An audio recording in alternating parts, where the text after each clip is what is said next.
اندر اور C M house میں back وقت ہم نے پلان کیا ہے کہ ہم ان تمام جگہوں کے اوپر جو ہے وہ اس احتجاج کو بڑھائیں گے. ٹھیک. اچھا عبدالرشید صاحب، اس وقت جو کرونا کی لہر جو کہ ہمارا ملک فیس کر رہا ہے، کیسز بڑھتے چلے جا رہے ہیں، بڑا متعدی مرض، یہ جو لہر ہے یہ بڑی فاسٹ گروئنگ لگ رہی ہے. کراچی میں آپ دیکھیں ہر دوسرے تیسرے گھر میں کوئی نہ کوئی شخص جو ہے نا وہ یا تو فلو میں مبتلا ہے یا کووڈ میں مبتلا ہے. کچھ لوگ ٹیسٹ نہیں کراتے، کچھ کراتے ہیں تو جو مثبت آنے کی شرح ہے وہ بھی بہت زیادہ اب پہلے مطلب 10% ہوئی، 20% ہوئی، اب 30% سے بھی تجاوز کر رہی ہے. سر ایسی صورتحال میں کیا اس دھرنے کو مؤخر کیے جانے کا بھی امکان ہے، یا اگر حکومت کی جانب سے کسی قسم کی پابندی لگائی جاتی ہے تو جماعت اسلامی کا کیا اس پہ رد عمل ہوگا یا لا عمل کیا ہوگا آگے کا؟ دیکھیں، کورونا کی وبا اپنی جگہ ایک حقیقت ہے، اس کے لیے جو احتیاطی تدابیر ہو سکتی ہیں وہ ہو رہی ہیں. ہم نے بھی یہاں پر ماسک اور باقی چیزوں کا انتظام کیا ہے، سوشل ڈسٹینس کو بھی مینٹین کریں گے. لیکن میرا خیال ہے کہ کورونا سے زیادہ بڑی وبا ہے جو اس وقت کرپشن کی وبا ہے، زیادتی کی وبا ہے، اور یہ مستقل پورے سندھ کو اپنی لپیٹ میں لی ہوئی ہے. کورونا کے امراض تو اپنی جگہ پر موجود، جو ہیلتھ کی سروسز سندھ گورنمنٹ کی نہیں ہیں، جس کی وجہ سے جو ہے وہ 1.5 لاکھ بچے جو ہے وہ سالانہ جو ہے وہ ڈائریا اور ہیپاٹائٹس کی وجہ سے مر رہے ہیں. ہیپاٹائٹس کا مرض جو ہے صلاحیت اختیار کیا گیا ہے، پینے کا پانی صاف موجود نہیں ہے، اور اس طرح کے جتنے امراض جو اس وقت وبا کی صورت اختیار کر گئے ہیں. یہ تو کورونا تو ابھی 2 سال سے متعارف ہوا ہے، یعنی ہمارے سندھ کے اندر جو ہے وہ 80 لاکھ لوگ جو ہے وہ اس وقت جو ہے منشیات کے عادی ہو گئے ہیں، اور اس میں سے ہلاکتوں کا ایک سلسلہ پورا جاری ہے. دیگر امراض بڑھ رہے ہیں، سرکاری اسپتالوں کے اندر دوائی موجود نہیں ہے. 62 بچے جو ہے تھر پارکر کے اندر جو علاج نہ ہونے کی وجہ سے گزشتہ مہینے کے اندر مر گئے. تو یہ وہ ساری حقیقتیں ہیں کہ جس کو بیان کرنا بہت زیادہ ضروری ہے. اس وقت کورونا سے بہت بڑا مسئلہ اس وقت جو ہے وہ حکومتوں کی زیادتی اور مس مینجمنٹ ہے. ٹھیک ہے. تو سر کیا سمجھتے ہیں آپ؟ تو خیر اسمبلی کے ممبر بھی ہیں، اور اسمبلی میں بھی کیا یہ طریقہ بہتر نہیں ہوگا کہ اسمبلی میں بھی آپ کی جانب سے جو ہے نا قرارداد جمع کرا کے، تاکہ سندھ حکومت کا یہ جو کہنا ہے کہ یہ مذاکرات اسمبلی میں کیے جائیں تو مطلب آپ کی موجودگی کی صورت میں سندھ اسمبلی میں بھی تو اس پہ بات چیت ہو سکتی ہے سر؟ دیکھیں، سندھ اسمبلی کے اندر تو آپ مستقلی بات کر رہے ہیں ان سے. انہوں نے تو اپنی عددی اکثریت کا فائدہ اٹھاتے ہوئے جو پریولیج ہے اراکین اسمبلی کا، اس کو بھی جو ہے وہ مجروح کیا ہے، اور ہمیں وہاں پر امینڈمنٹ کی اجازت نہیں دی گئی، ہمیں وہاں بات کرنے کی اجازت نہیں دی گئی، ہمارے مائک بند کر دیے جاتے ہیں.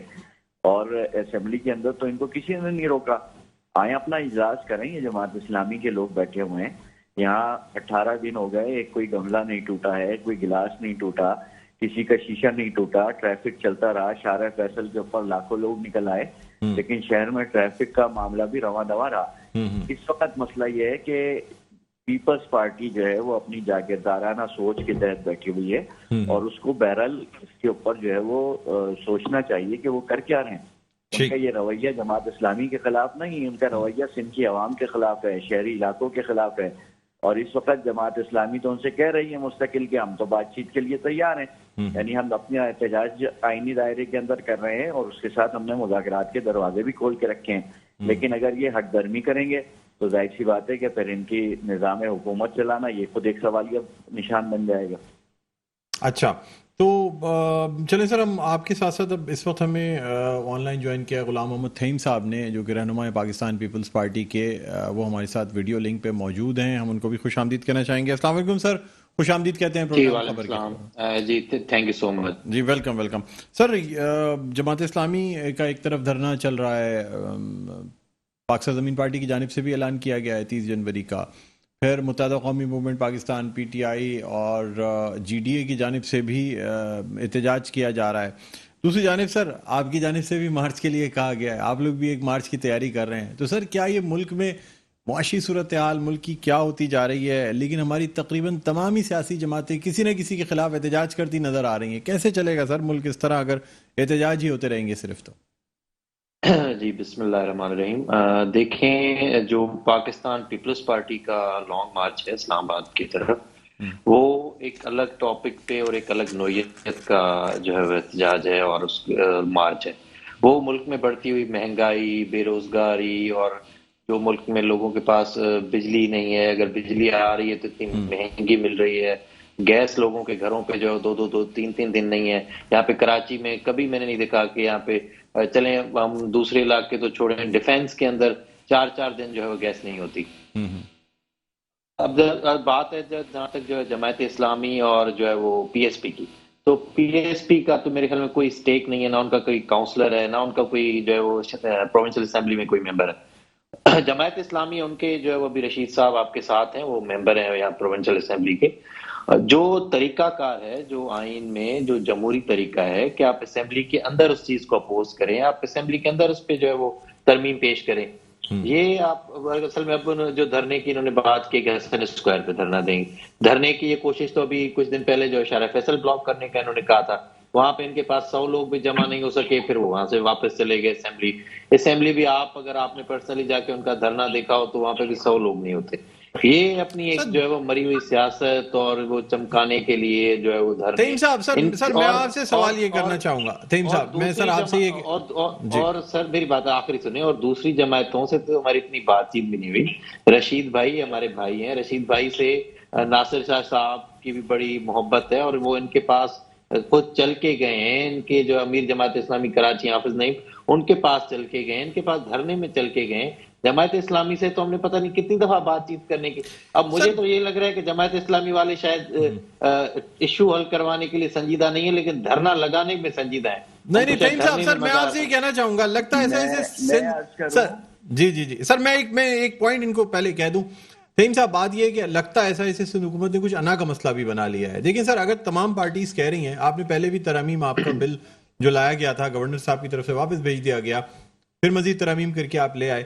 سر جب تمام جماعتیں ایک بات پہ متفق ضرور ہیں کہ پہلے اس بل کو واپس کر لیا جائے، اس کے بعد مذاکرات کر لیں. آپ بھی کہتے ہیں مذاکرات کر لیں. سر کر لیں بل واپس، مذاکرات سے چاہے یہی دوبارہ بل واپس لے آئیے گا، لیکن یہ احتجاج تو ختم ہوگا. سر اس کو واپس لینے میں کوئی سندھ حکومت نے انا کا مسئلہ بنایا ہوا ہے؟ پیپلز پارٹی یا سندھ حکومت کی کوئی انا نہیں ہے اس بل پہ. ہمارے وزراء بارہا کہہ چکے ہیں کہ بھائی یہ کوئی قرآنی جو ہے وہ نہیں ہے، یا جو ہے کوئی حدیث نہیں ہے. اس میں چینجنگ، اس میں جو ہے وہ اس کو رد و بدل ہو سکتی ہے، لیکن اس کا ایک طریقہ کار ہے، وہ بیٹھ کے بات چیت سے ہو سکتی ہے نا. اب آپ ڈرائیں کہ بھائی ہم اتنے لوگ لے کے آئیں گے، ہم دھرنا لگائیں گے، آپ ہمارے مسئلہ حل کریں. جب آپ کے پاس چل کے آتا آبویسلی، اب اگر کسی بھی دو فریقین کے مابین کسی چیز پہ بات چیت ہوتی ہے، اگر 10 پوائنٹس دیے جاتے ہیں تو 5 اس کے مانے جاتے ہیں، 5 پہ بات چیت ہوتی ہے. اگر میں کہوں کہ نہیں، میں نے جو ہے وہ ڈنڈے کے زور، میں نے دھرنے کے زور پہ جو 10 کے 10 پوائنٹس منوانے، تو پھر ایسا تو نہیں ہو سکتا. تیم صاحب تو آپ لوگ بھی تو لانگ مارچ کر رہے ہیں نا، آپ بھی جو ہے وہ پاکستان تحریک انصاف کی حکومت کو کچھ مطالبات بھیج دیں، کچھ مذاکرات کر لیں. لانگ مارچ سے کیا حاصل ہوگا؟ پھر آپ بھی احتجاج نہ کریں. پھر اگر آپ یہ سمجھتے ہیں کہ مذاکرات کرنے چاہیے، احتجاج نہیں کرنا چاہیے، تو آپ لوگ کیوں لانگ مارچ کر رہے ہیں؟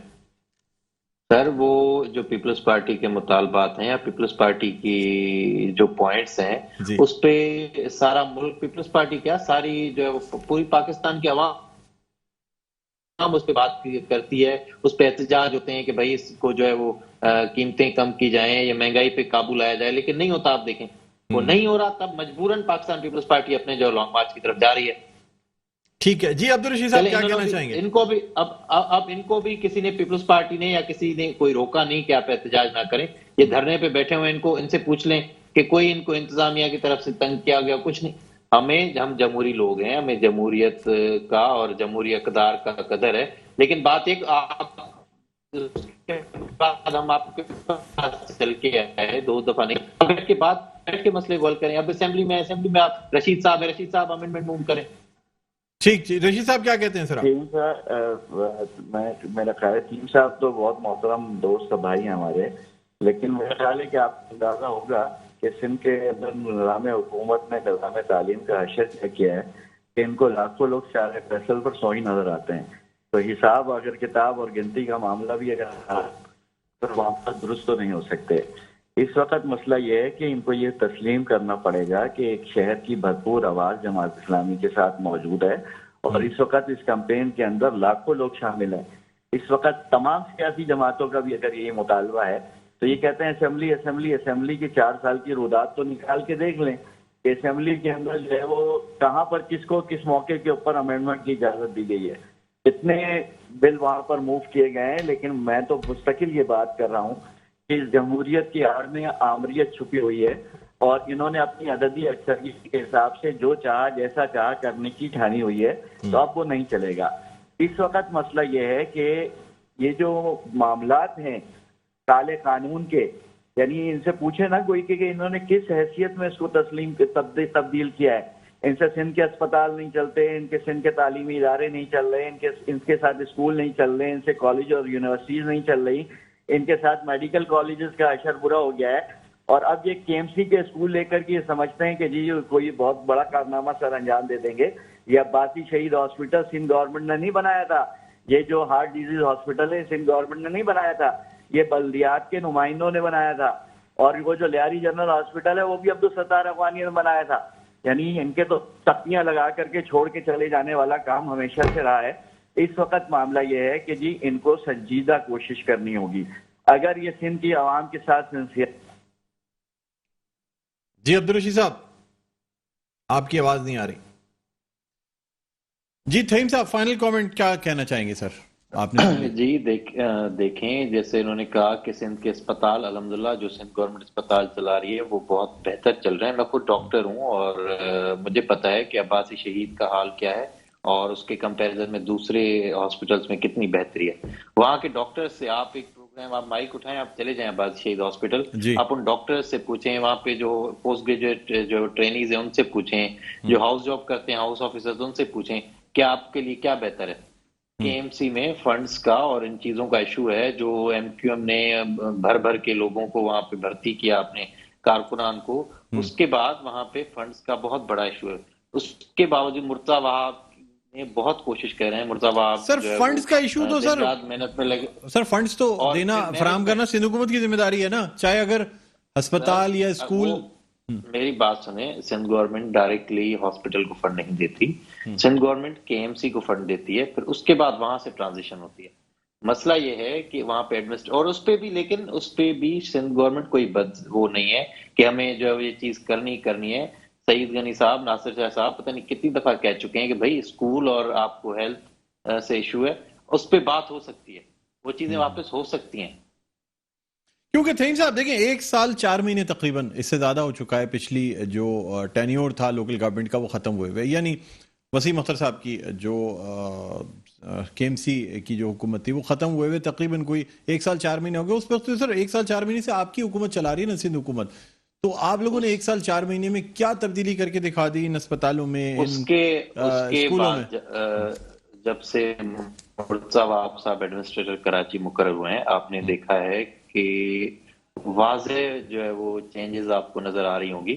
آپ مرتضیٰ وہاب دیکھیں، پارکس کے ایم سی کے پارکس آپ جا کے دیکھیں، کے ایم سی کے ابھی ہاسپٹلز ابھی آپ جا کے دیکھیں، کے ایم سی کی دوسری جو چیزیں روڈز دیکھیں، آپ انفراسٹرکچر دیکھیں، اس میں آپ کو واضح جو چینجنگ نظر آئے گی کہ وہاں کام ہو رہا ہے۔ اچھا، مطلب یہ تمام چینجز ابھی یہ مرتضیٰ وہاب سے پہلے جو ایڈمنسٹریٹر لائق صاحب یا دوسرے جو ڈپٹی کمشنر کراچی اور ان لوگوں کے جو انڈر میں چل رہا تھا اس میں کوئی کام نہیں ہو سکا تقریباً 8-9 مہینوں میں؟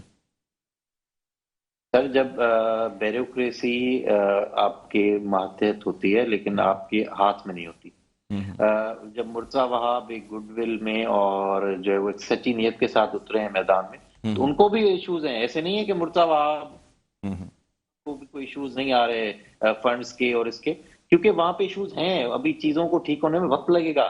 یہ جو پیپلز پارٹی نے کیا ہے وہاں پہ ڈاکٹروں کی اور وہاں پہ جو پوسٹ گریجویٹ ٹرینیز ہیں، جو ہاؤس آفیسرز ہیں، ان کے مطالبات پہ یہ انہوں نے اپنے سندھ گورنمنٹ نے اپنے کنٹرول میں لیے۔ لیکن اگر کسی ہمارے دوست این آئی سی وی ڈی میں بھی بہت احتجاج چلتا رہا ہے سر، جس کی بڑی مثال دی جاتی تھی۔ این آئی سی وی ڈی میں بھی کافی احتجاج چلتا رہا ہے ڈاکٹرز کا۔ این آئی سی وی ڈی میں جو ان کے مطالبات تھے وہ تقریباً پورے کر دیے گئے ہیں۔ کچھ مطالبات ایسے ہیں، جیسے ریکوائرمنٹ ہے، ریکوائرمنٹ جو ہے وہ سندھ گورنمنٹ اس میں ڈائریکٹ نہیں کر سکتی، وہاں پہ اس کا ایک بورڈ بنا ہوا ہے اور وہ ان کو بھی لٹکا دیا، ان کو بھی federal government P T I government نے، دیکھیں آپ جنا این آئی سی وی ڈی این آئی سی ایچ کو لٹکا دیا ہے جو بیچ میں 18 امینڈمنٹ کے بعد یہ ہاسپٹل جو ہے صوبہ ہی ہیں، لیکن انہوں نے اس کو جو ہے لٹکا دیا ہے، وہاں پہ بھی جو ایڈمنسٹریٹو ایشوز ہیں۔ ٹھیک ٹھیک، رشید صاحب کیا کہنا چاہیں گے فائنل کامنٹ؟